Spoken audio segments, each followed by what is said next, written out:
ton nom. Rien n'est plus saint que le sang du pardon. Je veux n'être qu'à toi. Jésus m'envoie. Bonjour, nous sommes dans la joie de vous retrouver pour le troisième message de notre série de messages en ligne. Et aujourd'hui, cela coïncide avec la célébration de Pâques. Pour le monde entier, les chrétiens du monde entier sont en train de célébrer Pâques. C'est l'opportunité donc pour nous de réfléchir au sens profond de la fête de Pâques. Et pour cela, le thème de notre message d'aujourd'hui s'intitule « 5 raisons pour lesquelles Jésus est mort sur la croix ».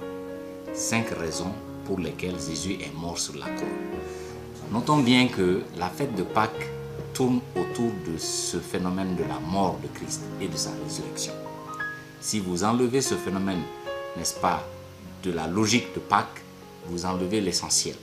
Et il est important de comprendre pourquoi cette mort. Pourquoi Jésus-Christ est venu mourir à la croix pour l'humanité. Donc, nous allons aborder les 5 raisons principales pour lesquelles Jésus est venu mourir sur la croix et donc qui a amené à cette célébration régulière de Pâques.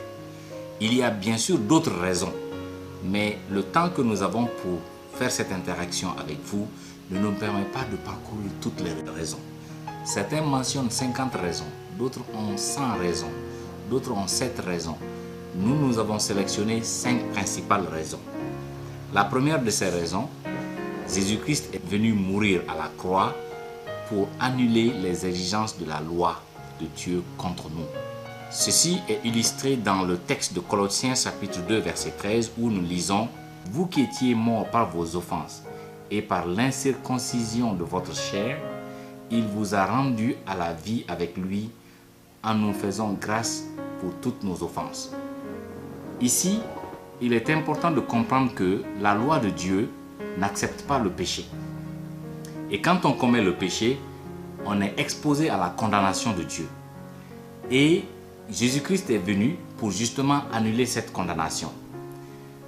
Imaginez aujourd'hui, dans le monde entier, on entend ces 2 dernières semaines justement que beaucoup de prisonniers ont été graciés.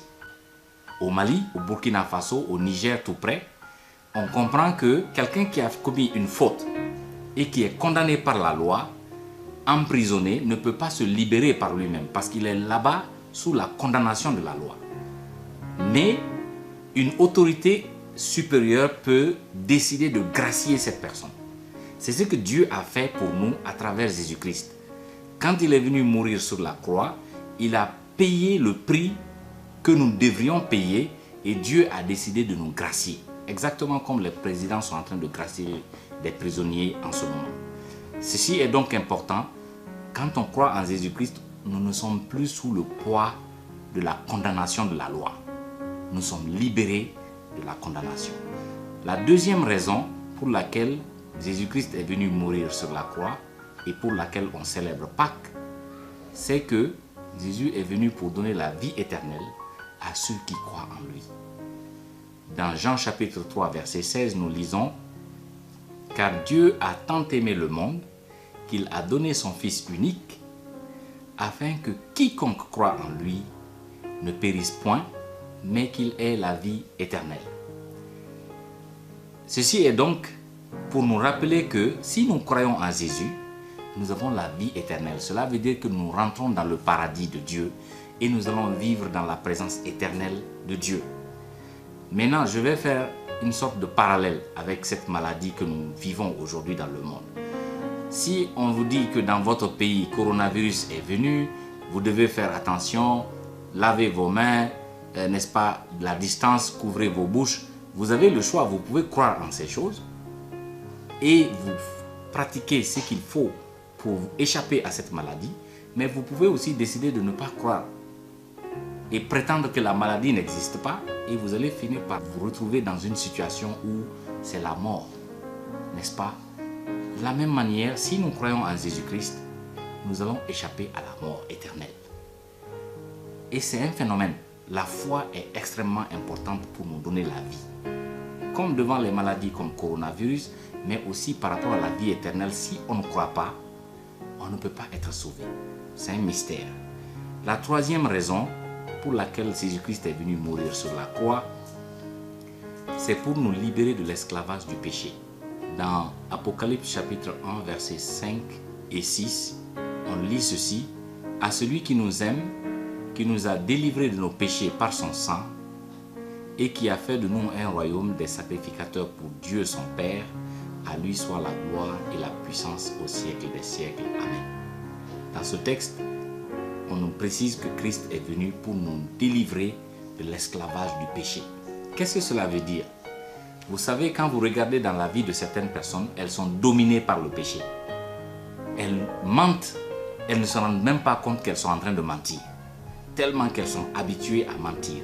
Elles peuvent voler, c'est devenu quelque chose qui est dans leur habitude. Elles peuvent dire des mauvaises choses, elles n'ont pas le sens du moral. Certaines personnes sont, n'est-ce pas, esclaves de l'alcool. Elles ne peuvent pas arrêter de boire. Il y a des gens qui sont, n'est-ce pas, esclaves de la sexualité. Ce sont des phénomènes qui sont hors de leur propre contrôle. Ils sont devenus esclaves de ces choses. Mais la foi en Jésus-Christ nous donne le pouvoir de briser avec ces choses et d'être libre du mal. Ceci est un mystère important qui est lié à la mort et à la résurrection de Christ. La quatrième raison pour laquelle Jésus-Christ est venu mourir, c'est pour détruire l'hostilité entre les groupes ethniques et entre les nations. Ceci est extrêmement important. Et je vais lire le texte de Éphésiens chapitre 2, versets 14 à 16, qui nous illustre bien ce fait. « Car il est notre Père, lui qui des deux n'en a fait qu'un, et qui a renversé le mur de la séparation, l'inimitié, ayant anéanti par sa chair la loi des ordonnances dans ses prescriptions, afin de créer en lui-même avec les deux un seul homme nouveau, en établissant la paix et de les réconcilier l'un à l'autre en un seul corps avec Dieu par la croix, en détruisant par elle l'inimitié. » Ce texte indique clairement que Christ est venu mourir sur la croix afin qu'il n'y ait plus de haine entre les groupes ethniques, qu'il n'y ait plus de haine entre les différentes composantes de la société dans une nation, et qu'il n'y ait plus de haine entre les nations. Regardez aujourd'hui, j'étais frappé quand j'ai vu que, n'est-ce pas, au Yémen, la paix est en train de venir parce que c'est le coronavirus qui est en train justement d'affaiblir certains pays. Et ils ont engagé des discussions pour qu'il y ait cessé le feu. La haine est devenue une partie intégrante de la nature humaine aujourd'hui. Parce que les gens n'ont pas de lien avec Dieu. Mais quand Jésus-Christ rentre dans la vie d'une personne, dans la vie d'une nation, elle devient une nation de paix, une nation de joie, une nation qui aspire à la vie sans conflit, sans tuerie, n'est-ce pas, sans guerre. C'est un rêve, mais ça fait partie de la mission de Christ sur la croix. Donc c'est une mission importante que nous devons garder à l'esprit quand on pense à pourquoi Jésus-Christ est venu mourir sur la croix. Cinquième et dernière raison. Jésus-Christ est venu mourir sur la croix pour créer une génération de personnes passionnées pour de bonnes œuvres. Le texte de Tite chapitre 2 verset 14 nous dit ceci: « Il s'est donné lui-même pour nous, afin de nous racheter de toute iniquité et de se faire un peuple qui lui appartienne, purifié par lui et zélé pour de bonnes œuvres. » Donc Jésus-Christ est venu pour avoir des personnes qui se consacrent à faire du bien sur la terre, qui se consacrent à servir les autres humains, qui se consacrent à servir Dieu dans le monde, qui ont comme passion, n'est-ce pas, exploiter les ressources naturelles, de sorte que cela puisse améliorer les conditions de vie de l'humanité. Ceci est une mission extraordinaire. Et ça fait partie des raisons pour lesquelles Christ est venu mourir sur la croix.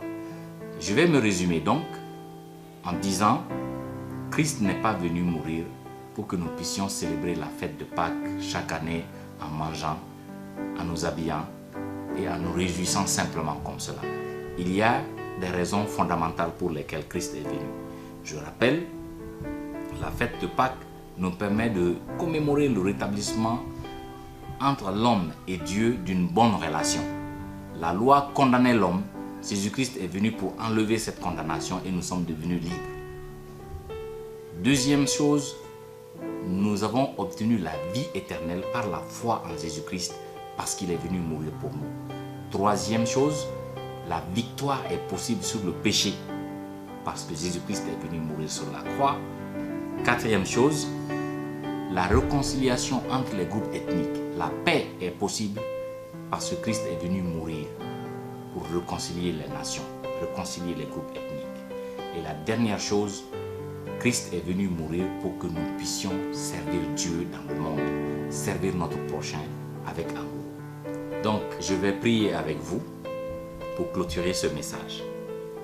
Éternel Dieu, nous voulons te remercier pour l'opportunité que tu nous as donnée, pour l'envoi de ton Fils Jésus-Christ qui est venu mourir sur la croix, afin que nous soyons réconciliés avec toi.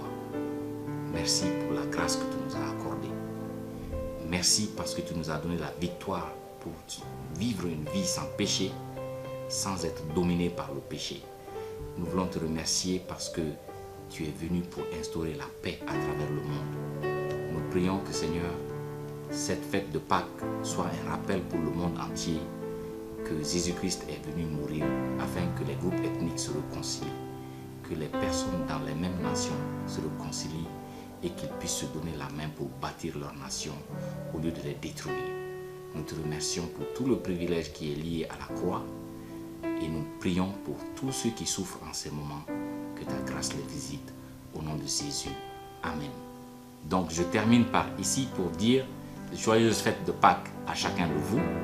Que Dieu bénisse nos familles, que Dieu bénisse nos nations et que Dieu nous aide à nous protéger toujours contre ce mal qui est en train d'effrayer tout le monde, ce coronavirus, et que Dieu nous donne l'opportunité de fêter Pâques de l'année 2021 ensemble.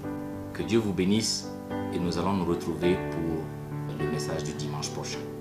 Rien n'est plus sain que le sang du pardon. Je veux n'être qu'à toi. Jésus, mon roi.